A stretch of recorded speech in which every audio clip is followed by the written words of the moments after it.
rongo ñi feragul waaye jàpp nañ ni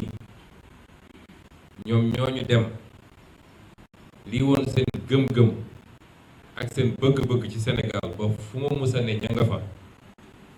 fu ma musa jàkkoontoon jafe-jafe ña nga fa ñenn ci moom biñ may jàpp ci mois de mars maak ñoom la ñu jàppandoo ñu dem nekk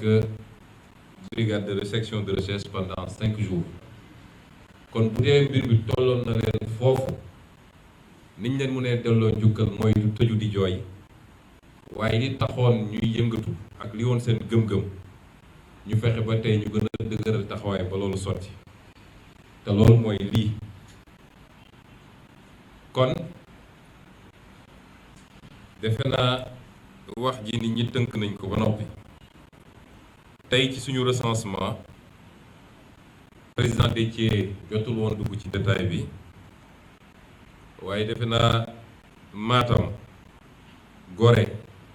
Foundiougne département Golfe Sud Tivaouane Peulh Kaffrine département Sam Notaire Saint-Louis département Gandon Mbour ville et département Kédougou commune Pikine ville Sandiara Sabodala Xosanto def naa loolu la ñu recensé gul su ñu nee Matam nag ñu xam ni commune yu bëri la du benn commune département bi yëpp la daanaka kon loolu lu coalition Yewwi Askan mënul nangu la parce que élection yi dafa am enjeu yu bëri nit ñi dañ naan élection locale rek mais weesu na élection locale parce que keroog le 23 janvier 2022 suñu si yàlla yóbbu si jàmm incha allah bu ñu toogee ba guddi du ñu lim rek ville yi nga xam ne moom la nit ñi gën a séenu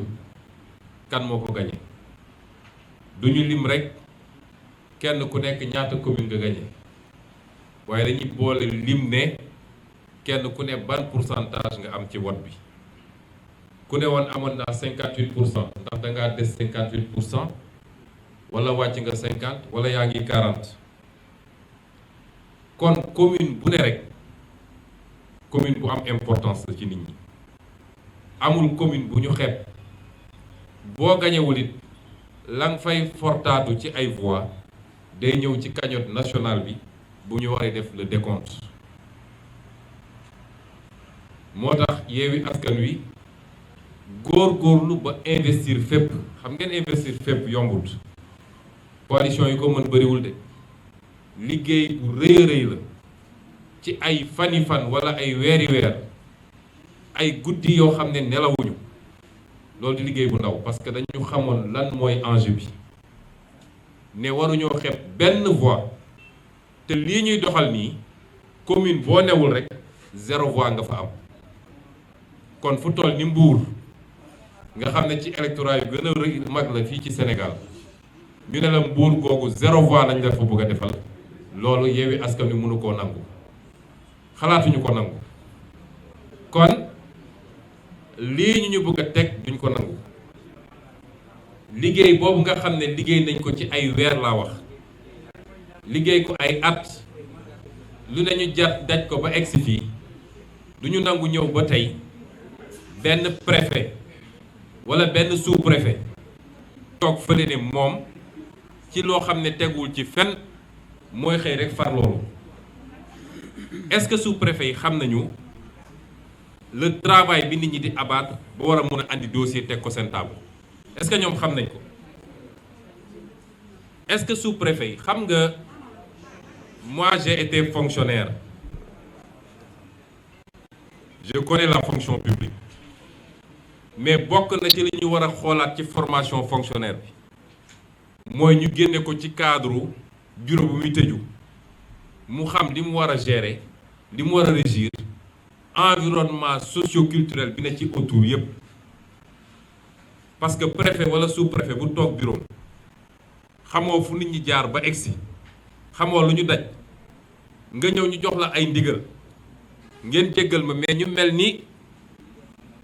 ay dëmm yu jëfuur di toog rek di góolu liste Yewwi Askan Wi di xool lan moo ci manqué ban signature moo ci manqué ban xam nga suñu bëggoon rafetal mbir mi sax dañu ne am na ñaari liste wala ñetti liste Benno Bokk Yaakaar yu ñu rejeté benn sous-préfet mënu ma ne sur l'étendue du territoire liste Benno Bokk Yaakaar yëpp matoon nañu bi ñuy ñëw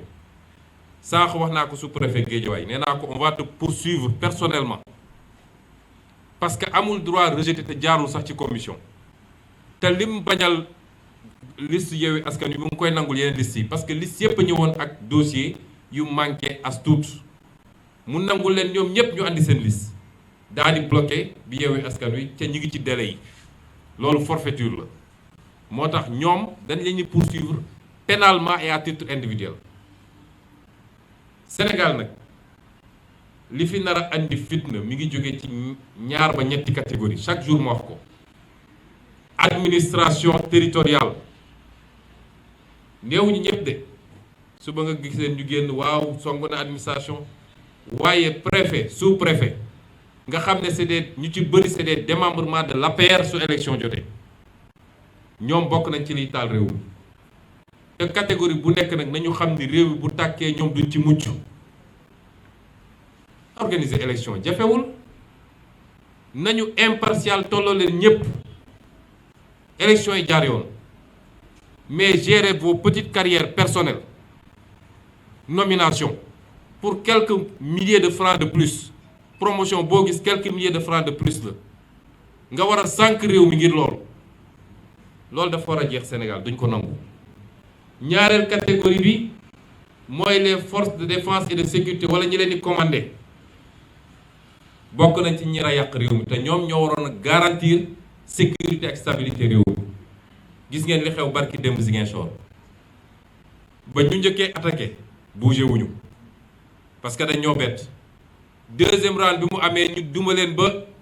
ñoom ñëpp a ngi hôpital waxuma la police waxuma la gendarmerie waaye armée la ñu andi armée yéen ñëpp gis ngeen vidéo benn homme politique di jox ordre les forces de défense et de sécurité loolu gàcce la ci forces de défense et de sécurité yi ils sont des complices wala ñi leen di commandé ci liy xew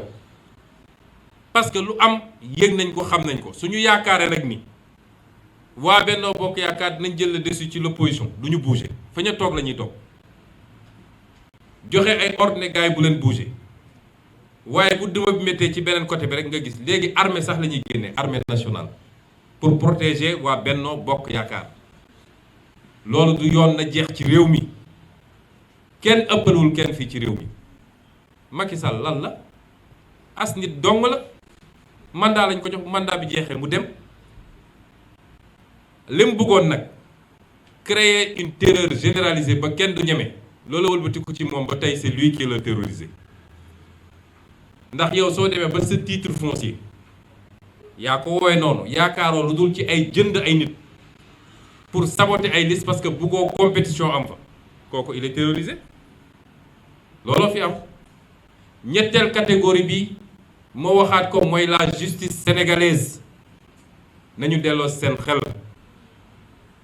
dafa am yoo xam ne rafetul des recours vont être faits man de am naa ci partiellement yaakaar waaye yàgg naa wax ni justice bi dès qu'un dossier a une coloration politique à 99% bu ci yaakaar dañ leen di jox ordre ñu def la justice sénégalaise ma leen di wax nag cette justice là Barthélémy Diaz sera le candidat de Yewwi Askan Wi bu soobee yàlla kenn mënu koo tere nekk candidat et nous gagnerons Dakar incha allah kenn mënu koo tere gannaaw yàlla lii ñuy def nii dafa ñaaw ci Sénégal 10 ans nga yor dossier di lambar lambari 10 ans nga yor ko dossier di lambar lambari ba nit déposé le lendemain nga naan da nga koy convoqué moi si j'étais Barthélémy du ma uyu yàgg naa leen ko wax nee naa leen man nee nañu am nañ dossier bind naa def naa lu ne nommé leen un juge defuñu ko bu ma demee ba déposé sama candidature suñ ma wooyu du ma wuyu ci demuma respect des institutions day fekk institutions yi respectable mais ay justice boo xam ne amuñu benn personnalité topp Macky Sall mi rek fu mu leen joxoon ñu dem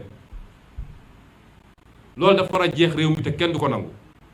lu mu leen jaral dinañu ko jaral je le répète ku mu neex nag nga toog fa leen ne Sonko nitu fitna la j'assume waaye man duma koo xam ne dañ may ñëw noggatu toog duma ma dóor ma tëj ma ma naan incha allah macha allah defuma ko. soo ma ëppee doole rey ma soo ma ëppee doole rey ma waaye je me défendrai te loolu rek moo fi des ak Macky Sall bu dee nag Barthélemy day wuy ji maa ngi wax toute la jeunesse sénégalaise lundi à la première heure ñëpp nañu daje gunge ko ba tribunal bu fa kenn xaj parce que il est le candidat de Yewwi Askan Wi il est inchallah le futur maire de Dakar te dañu nangul lenn lu ko gàllankoor kon